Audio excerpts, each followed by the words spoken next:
اور whether they are in the water اور energy sector یا دوسرے سیکٹرز ہیں، تو وہ جو امپیکٹ آنا تھا وہ امپیکٹ نہیں آ پائے گا، اور جو اس کی اکانومی میں کنٹریبیوشن ہے وہ رک جاتی. اسی طرح جو نئے پروجیکٹس ہیں وہ صرف 19% ان کو نئے پروجیکٹس کو ایلوکیٹ کیا گیا ہے. اس میں داسو ڈیم ہے، ڈیملر بادشاہ ڈیم ہے، یا وہ پروجیکٹس ہیں جن میں آلریڈی آپ کو انٹرنیشنل فنڈنگ مل چکی تھی یا مل چکی ہے. یہ ورلڈ بینک کی ہے، اے ڈی بی کی ہے، اے آئی بی کی ہے. لیکن اس کے لیے ہمیں یہ ٹیکنیکل چیز ہے، لیکن یہ پی ایس ٹی پی میں روپی کور رکھنا پڑتا ہے. جتنا روپی کور ہم دیتے ہیں اس کے مطابقت سے پھر اس کا آگے ایکسپینڈیچر اور ڈسبرسمنٹس ہوتی ہیں. تو یہ 2-3 تکنیکی چیزیں ہیں جس میں ہمیں اس کو آگے لے کر چلنا ہے. آپ کچھ اس میں ایڈ کرنا چاہتے ہیں؟ میں ریلیف کے انہوں نے مجھے میں اجازت ہے. دیکھیں، میں سب سے پہلے تو نہایتی عاجزی سے اپنے سارے جو دوست یہاں پہ بیٹھے ہیں ان سے صرف اتنی گزارش کرنا چاہتا ہوں کہ ہم لوگ بھی ہلکے کی سیاست کرتے ہیں. ہمیں آپ کی تکلیف اور پچھلے جو 2 سالوں کے اندر جو مہنگائی کی وجہ سے ایک عام آدمی کو تکلیف پہنچی ہے اس کا بخوبی احساس بھی ہے. مگر میں جو آپ سے گزارش کروں گا کہ پاکستان کہاں کھڑا تھا 1 سال پہلے، یہ پس منظر بھی سب کو اپنے ذہن میں رکھنے کی ضرورت ہے. کیا آج تھوڑا بہت استحکام کی یا بہتری کی طرف ہم بڑھے ہیں کہ نہیں بڑھے ہیں؟ ایک تو میرا یہ آپ سے گزارش ہے. دوسری بات یہ کہ کچھ معاشی حقیقتیں بھی ہیں. شاید شہباز شریف صاحب اور 100 گنا کی ریلیف دینا چاہتے تھے اور ہم شاید اس طرح سے نہیں دے سکتے آپ کے پورے معیار کے اوپر اٹھ سکتے، پر کچھ معاشی حقیقتیں بھی ہیں. کیونکہ وہ چند ملک جو آئی ایم ایف کے پاس بار بار قرضہ لینے کے لیے جاتے ہیں ان میں پاکستان سے بڑھ کے جو ایک نام ہے وہ ارجنٹینا کا ہے. اب ارجنٹینا کے اندر جب اس دفعہ حکومت آئی ہے، میں ایک چھوٹی سی مثال دے کے آپ لوگوں کو صرف پس منظر اس کا طے کر رہا ہوں. وہاں پہ جو صدر منتخب ہوا ہے اس نے جب اصلاحات کی بات کی ہے تو ان میں سے ایک اصلاحات یہ ہے کہ ہم کوئی چیز مفت نہیں دیں گے اور جو جائز قیمت ہے اس کے اوپر دیں گے، کیونکہ جب آپ چیز مفت دیتے ہیں تو اس سے آپ کا خسارہ بڑھتا ہے، جو کہ آپ نے پاکستان کی پچھلی 70 سال کی تاریخ میں دیکھا ہے. اور جب خسارہ بڑھتا ہے تو اس کو بھرنے کا طریقہ ایک تو یہ ہے کہ آپ نوٹ چھاپیں، جو ہم نے پاکستان کی تاریخ میں کر کے دیکھ چکے ہیں، اور 25-30% کی مہنگائی وہ آپ کے سامنے ہے. یا دوسرا یہ ہے کہ آپ قرض لے کے اپنی اگلی نسلوں کے اوپر یہ بوجھ ڈال دیں اور اس کے بعد وقت نکال لیں، جو ہم نے وہ بھی کر کے دیکھ لیا پاکستان کی شکل کے اندر. تو میری گزارش یہ ہے کہ صرف معاشی حقیقتیں جو ہیں ان کو بھی اپنے سامنے رکھیں تاکہ ہم مل کے ایک دوسرے کو مشورے کے ساتھ ایک بہتر رستہ اختیار کر سکیں. اور میری نظر کے اندر جو رستہ شہباز شریف صاحب نے اختیار کیا ہے مشکل ضرور ہے، کٹھن ضرور ہے.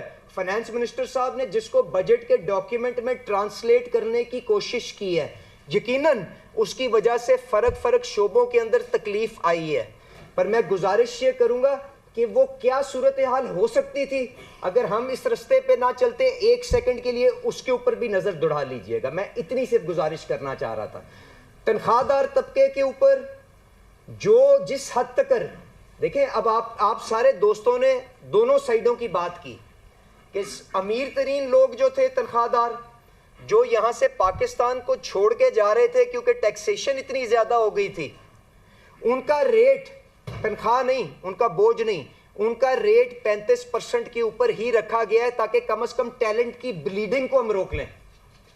دوسری سائیڈ کے اوپر 50,000 کی ایگزیمپشن موجود ہے، اور جو شخص پہلی سلیب کے اندر سب سے زیادہ اماؤنٹ کے اوپر جاتا ہے 1 لاکھ روپے مہینے کی تنخواہ لیتا ہے، جو مڈل کلاس سے تعلق رکھتا ہے، اس کا جو بوجھ ہے مہینے کا وہ 1,000 یا 1,200 یا 1,500 روپے بڑھا ہے. مجھے اس چیز کا بھی اعتراض ہے کہ ہم اگر ہو سکتا تو اس کو بھی بچا لیتے، کیونکہ وہاں پہ لوگ مہنگائی کا سامنا زیادہ کر چکے ہوئے ہیں. پر یہ بھی تو بتا دیں نا کہ وہاں پہ اگر اس کو بچاتے تو کس کے اوپر ڈالتے.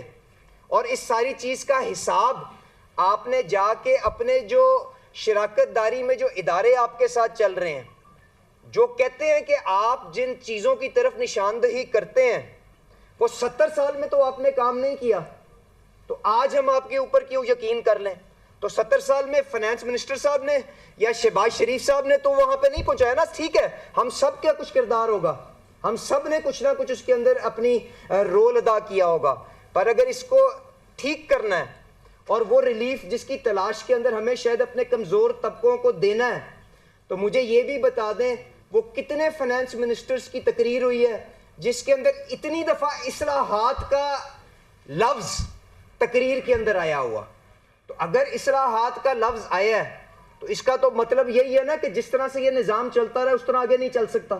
تو میری صرف یہ گزارش ہے کہ کچھ وقت دیں, اس کو انفورسمنٹ کے ذریعے ایف بی آر کی کارکردگی کو کس طرح بہتر کر کے وائڈن کرنا ہے, اور ڈائریکٹ ٹیکسیشن کے اوپر کس طرح سے انحصار کرنا ہے. اس میں بڑے ایسے شعبے جو پہلے کوئی نہ کوئی اپنی ایک ناول اپنی کیریکٹر بتا کے ٹیکس نیٹ پہ اپنا بوجھ نہیں اٹھاتے تھے, کس فائنانس منسٹر نے آج تک یہ ایفرٹ کی ہے کہ ان کو ڈائریکٹلی جا کے ان کو ٹیکل کرے اور ان کو کہے کہ ہم آپ کے لیے ہر قسم کی آسانیاں دیں گے کہ آپ منافع بخش انداز کے اندر کاروبار کریں پر آمدنی کے اوپر ٹیکس دیں. کس جگہ کے اوپر ریل اسٹیٹ کے اندر وہ جو 9,000 جو ٹریلین کا جو پیسہ ہے وہ کس شعبے کے اندر سب سے زیادہ پارکڈ ہے, کہاں جا کے ان کو کہا ہے کہ ڈاکیومنٹیشن میں آئیں ورنہ نان فائلر بنیں گے تو آپ سے ریٹ بھی پیونیٹیو ہوں گے اور آپ سے ایف بی آر بعد میں انفورسمنٹ کے ذریعے پوچھے گا بھی, ڈیجیٹائزیشن کے ذریعے پوچھے گا بھی. پر ایک وقت ہے جو آپ کو ایک مرحلہ ہے, ایک طریقہ کار ہے, ایک فیصلہ جو آپ کو طے کرنا پڑے گا. میں اتنی گزارش کروں گا. اب آپ نے جو ریلیف کی بات کی, میں اس کو صرف اس سوال کو یہاں پہ اختتام کروں گا کہ بی آئی ایس پی کمزور ترین لوگ جو ہیں ان کو کس بجٹ کے اندر اس قسم کی سہولت, اس چیز کے باوجود کہ اسلام آباد کے اندر وہ آبادی کا شاید 1% لوگ بستے ہیں, فیڈرل گورنمنٹ نے کبھی اس قسم کی اماؤنٹ رکھی ہے, یہ بھی دیکھ لیں. اس کے علاوہ جو سبسڈیز کا بجٹ ہے سب سے بڑی اس کے اندر ایلوکیشن جو ہے وہ پاور سیکٹر کے لیے ہے. تو پاور سیکٹر کی جو سبسڈی ہے ضرور اس کے اندر گورننس کے بھی مسائل ہوں گے, پر بہت بڑا اس کے اندر حصہ وہ پروٹیکٹڈ کسٹمرز جو ہمارے کمزور ترین لوگ ہیں جن کو 200 یونٹ کے قریب بجلی ملتی ہے, ان کے لیے بھی پرائم منسٹر شہباز شریف صاحب کی خصوصی ہدایت کے اوپر رکھا گیا ہے. اس کے ساتھ ساتھ میرا خیال ہے عمر نے بات کی کہ جی پرائیویٹ سیکٹروں میں تنخواہیں نہیں بڑھائی جاتی, بالکل اس کے اوپر آپ ان کے اوپر کوئی لاگو نہیں کر سکتے, پر منیمم ویج کے ذریعے جو فائنانس منسٹر صاحب نے 15% بڑھا کے انڈیکیٹ کر کے کم از کم اس چیز کو آغاز تو کیا ہے کہ لوگ اور پرائیویٹ سیکٹر جو ہیں اس کی امپلیمنٹیشن میں آئیں. تو اگر کوئی پی این جس کی پہلے 32,000 تنخواہ تھی اور اب 37,000 تنخواہ ہو جائے گی, تو اس کا مطلب ہے جو اوپر اکاؤنٹنٹ ہے اس کی 37,000 تنخواہ تو نہیں رہ سکتی نا, پورے کا پورا سکیل ایڈجسٹمنٹ ہوگا. پر بہت کچھ کرنے کی ضرورت ہے. اس چیز کو تسلیم کرتے ہوئے, آپ کی تکلیف کو تسلیم کرتے ہوئے گزارش اتنی سی ہے کہ تھوڑا سا وقت ان ڈیجیٹائزیشن کی چیزوں کو, ان انفورسمنٹ کی چیزوں کو جو ہم نے سب نے پچھلے 70 سال میں نہیں کیا, کچھ وقت دیں. انشاءاللہ تعالیٰ جب ہمارے پاس دکھانے کو کچھ ہوگا تو ہم آگے اگلے لوگوں سے آسانیاں بھی لے سکتے ہیں اور آپ لوگوں تک پہنچا سکتے ہیں. بہت بہت شکریہ.